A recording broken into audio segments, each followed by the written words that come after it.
Good morning.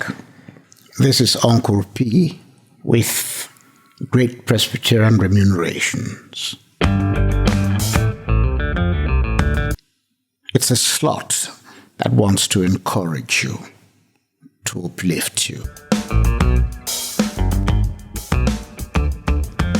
Many of us are down and we don't know where to go. But when somebody is with you and feeling with you, we hope that it could get better and better, and we will thank God for everything.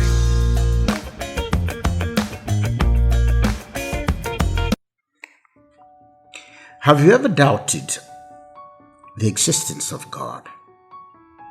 Oh yes, many of us do doubt, especially these days when the heavy hand of poverty, disease, and misery has struck us.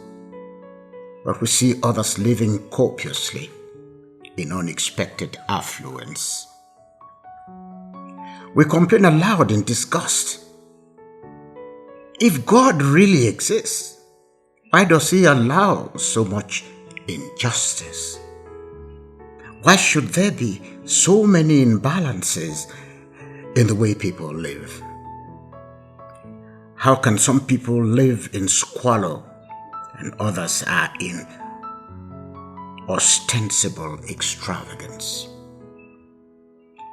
When we suffer excruciating pain, we question God, why He should let us go through such misery.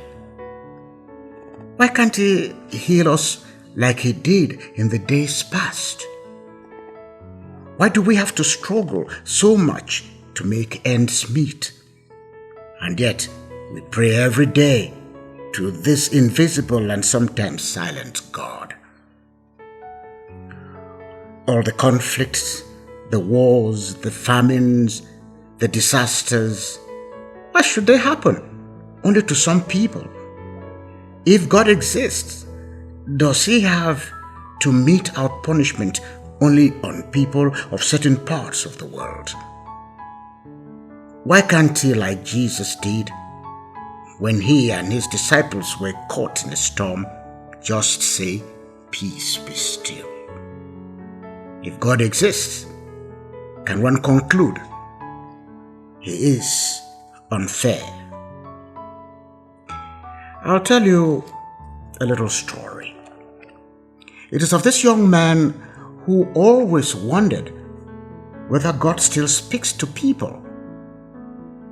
Following a Wednesday evening Bible study, he went out with some friends for coffee. During their chit-chatting, many of his friends talked about how God had led them in different ways. As he went back home, he contemplated all he had heard that evening, including what the pastor had shared about listening to God and obeying the Lord's voice. As he drove home, an urge came to him to buy a gallon of milk. He pondered aloud whether that was God talking to him. The urge persisted, so he stopped by a store and bought a gallon of milk, even though he knew he did not quite need it. When he got back into his car and started the drive down the street, he got to an intersection. Instead of going the direction, he felt another urge to take a different turn. Half jokingly, he said out aloud, "Okay, God, I will." He drove down the street when suddenly he felt like he should stop. He was in this semi-commercial area of town. It wasn't the best, but it wasn't the worst of neighborhoods either. The businesses were closed and most of the houses looked dark, like the people were already in bed. Again, he sensed something. telling him to go and give the milk to the people in the house across the street. He had a strange feeling. He did not know anyone in that house, and it would be rude to go knocking at a home where it looked as though the people were already asleep. Lord, this is insane.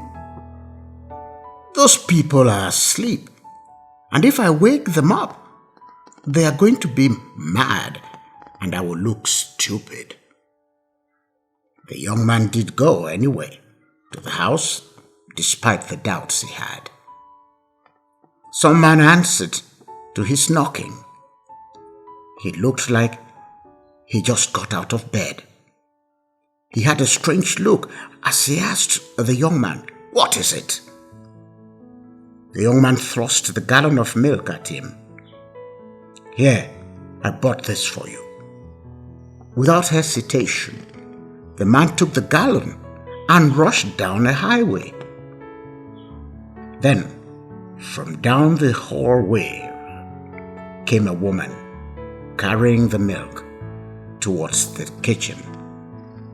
The man was following her, holding a baby. The baby was crying, and the man had tears streaming down his face. The man began speaking and half crying. "We were just praying. We had some big bills to pay, and we ran out of money. We didn't have any milk for the baby.